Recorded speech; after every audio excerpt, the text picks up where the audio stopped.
What up, everybody? It's your boy Tech the King up in this motherfucker, man. Back with another video. As y'all can see from the title, the worst addiction ever, the street life. Hit that subscribe button below so you can be the first to know and help the channel grow. Excuse me. I appreciate all my subscribers, all my viewers. Hit that subscribe button, hit that share button, hit that like button, comment. Everything I just mentioned is free. You feel me? It costs you nothing, man. Come get some of this game from time to time. You know what I'm saying? Check out my playlist, Game Time, for more game. You know what I mean? Check out my playlist, My Life Your Entertainment, for more life stories. I got so much shit on here, man. I try to keep a variety. This is a variety channel. It's not just a channel based on one thing. You know what I'm saying? If you go to my channel and you look at my playlist and random videos and shorts, you're going to see everything, man. I'm trying to do better for y'all. I'm trying to come up with better content for y'all. But hey, man, we're still building this channel back up from the last one that was deleted. With all that being said, man, let's talk about it. All right. The street life. Now, people have been addicted to drugs. People have been addicted to pussy. People have been addicted to gambling, to porn, there's all kind of things that people can be addicted to, man. And mostly when you talk about addiction, you're probably talking about drugs or some kind of gambling problem or some kind of like problem like watching too much porn or some shit like that. Like there's even being on social media all day, every fucking day is an addiction. You know what I'm saying? But identifying these addictions is the first step, is to identify that addiction and to keep it real with yourself and hold yourself accountable for whatever addiction you got. Shit, some people are addicted to getting money. I definitely was addicted to getting money at one time, which led me to getting deeper and deeper and deeper into the addiction of being in the street life, my nigga. Because that fast money, it feels great. It feels great. But let me tell you something about that fast dollar. You spend that shit more times faster than you get that shit, because when you hustling, like I've been hustling, you feel like that shit gonna come forever. And even at times where hustles would stop, when another hustle would pick up, it's like I knew that these hustles wouldn't last forever, but at the time, in the moment, it felt like these shits is gonna last forever, you feel me? And they don't, my nigga. And these streets don't love nobody, bro. Look at, like, just think, man, like, the only thing that the streets lead to is death, prison, and in a wheelchair. And sometimes you might be in a wheelchair, in prison, awaiting death. You feel me? And what's going to happen? All your friends and family's going to turn their back. Eventually, people fade away, like Kobe from the motherfucking Ark. You know what I'm saying? Like Steph Curry from the fucking logo. You know what I mean?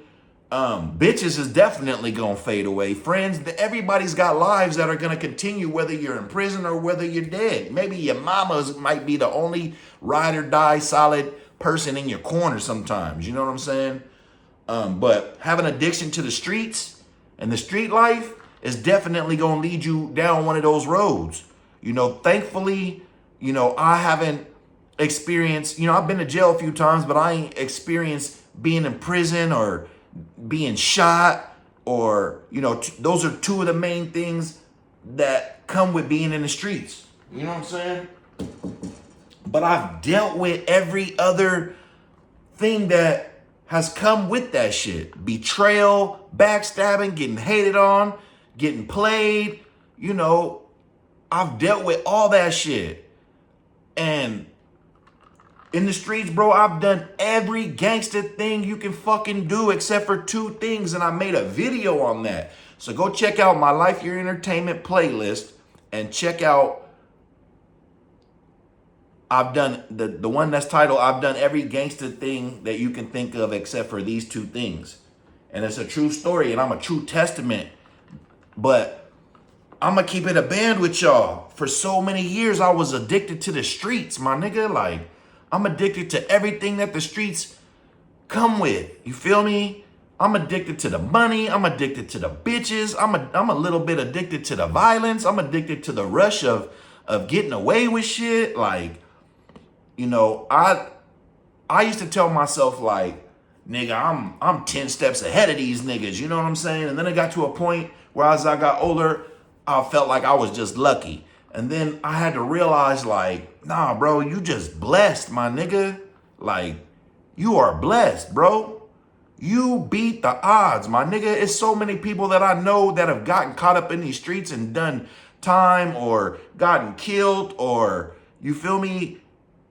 And a lot of people don't shake back from that shit. It's a lot of people that I knew that was on that was straight gangsters at one point, and now they're fucking knocks.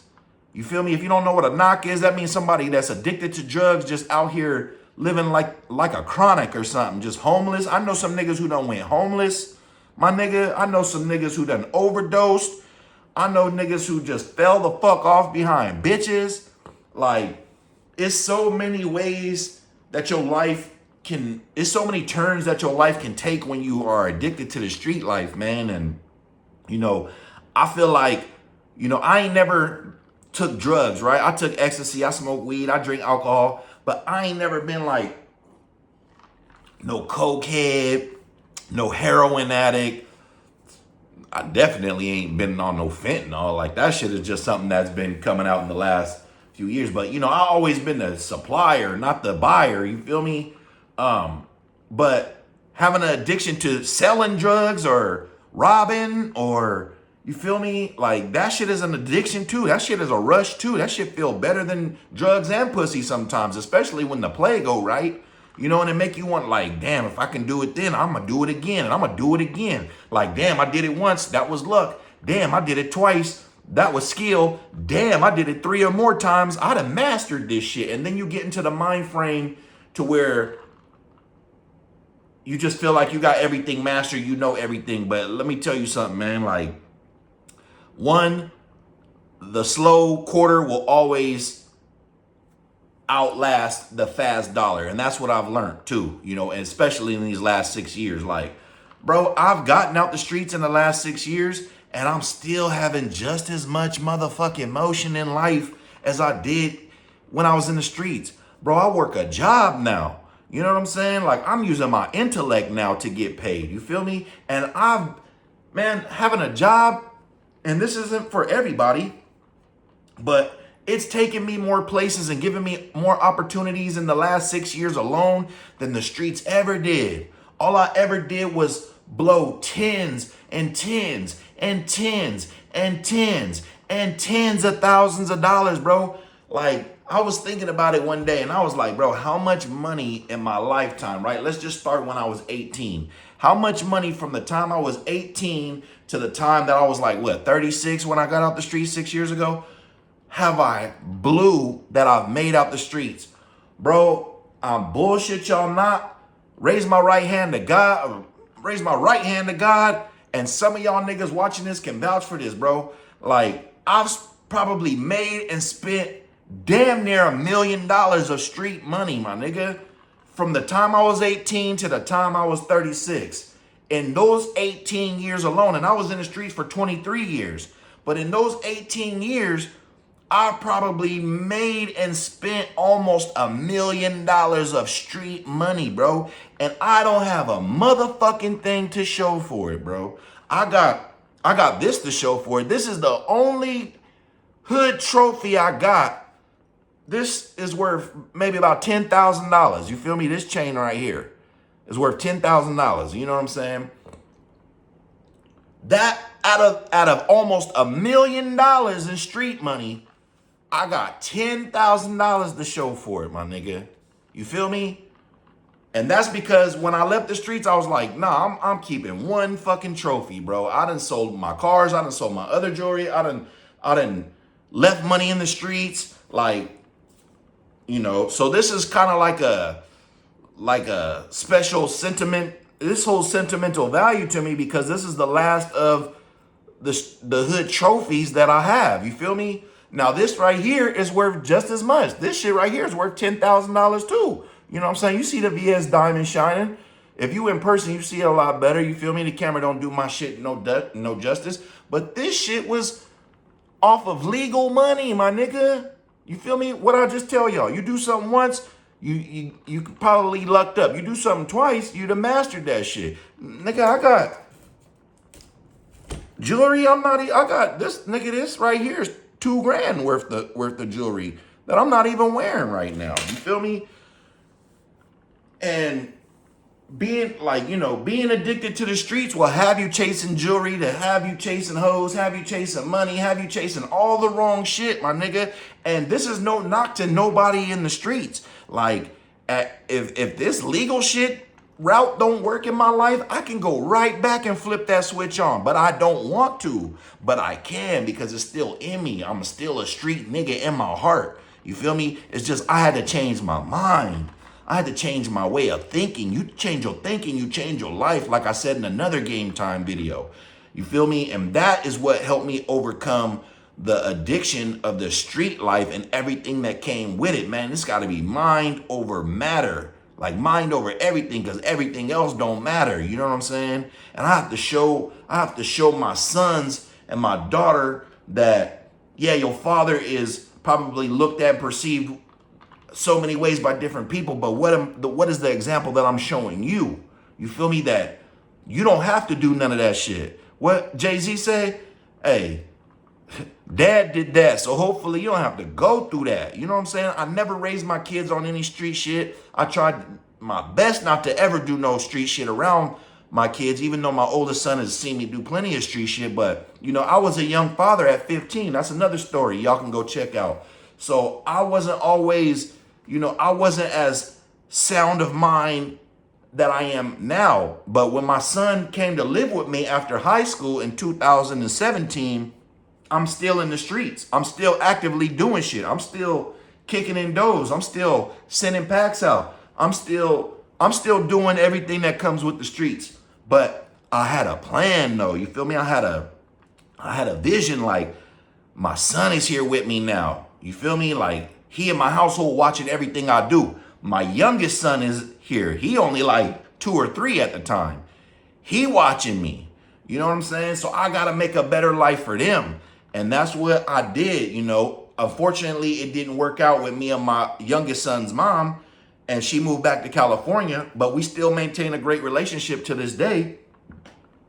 And my son doesn't want for anything. And I don't have to do anything street, bro. My youngest son is straight for life right now. If something were to happen to me, Lord forbid, my youngest son is set for life still. You feel me? My oldest son still lives in Hawaii. He on his own now. You know what I mean? He doing his thing. So, I can sleep better at night knowing that, and trust me, bro, with any addiction, it's like it never really fully leaves you, I don't think. Whether you have a drug addiction, a gambling addiction, any kind of addiction, I don't think it fully leaves you. Just like I said, man, I'm still a street nigga in my heart. It's still street codes that I still live by, which, yeah, I'm a civilian now. Yeah, I'm retired from the streets, but it's still shit in me that I just can't see myself doing, because I know in my heart I'm still a street nigga. And I know that at the end of the day, if this legal route in my life that I'm trying to take and that I've been on for the last 6 years don't work out, I'm going to go right back to the streets, bro. And I don't ever want to ever do that again. So, I say all that to say, change your thinking, you can change your life. You feel me? Your life, wherever it's at right now, whether you're in the streets or not, or whether you're just trying to do better in life, it ain't gonna happen overnight, bro. It took me 6 years to get to where I'm at today.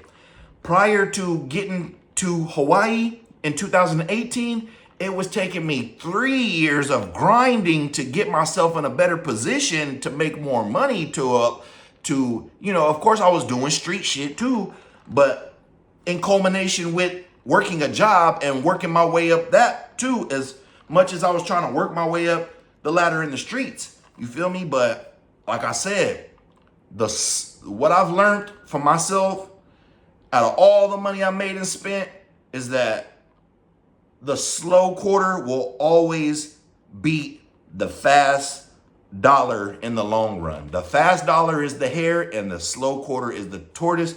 And I'm telling you, it feels great when I don't have to watch over my back about nothing. I don't have no ops. You feel me? I ain't in nobody's beef. Of course, it's niggas I don't like, and it's of course some niggas I want to slap. This is like, nigga, I'm only human, but I'm not pursuing that kind of shit. Like, I'm just trying to, you know, be an example to my brothers, my younger brothers. I got 3 younger brothers. I'm trying to be an example to my sons, you know, and anybody else watching this, and any of my family and friends who haven't been able to, you know, do some of the things I've done and seen some of the things I've seen. I want to motivate them and keep motivating them. You know what I'm saying? But yeah, that street life is addictive, bro. And it's still niggas that I got right now that's still in the streets. You know, they doing their thing, and I pray for them niggas. Every night I pray for them niggas, believe it or not. You know? And hopefully one day, you know, obviously somebody was praying for me, man. Obviously somebody was praying for me all these years, because it finally clicked one day, and, you know, I turned a new leaf, but I had to change my own thinking as well, you know. And once I did that and came up with a plan, y'all seen the results from the last 6 years, man. I'll just leave it at that. Hit that subscribe button below so you can be the first to know and help the channel grow. I appreciate all my viewers. I appreciate all my subscribers. Tell me what kind of addictions that y'all have overcome or that y'all are dealing with right now. Because the street life is definitely what was my addiction. All right. Thank you for watching. It's your boy Sack the King up in this motherfucker, man. Stay tuned. I got some more content dropping. Peace. King.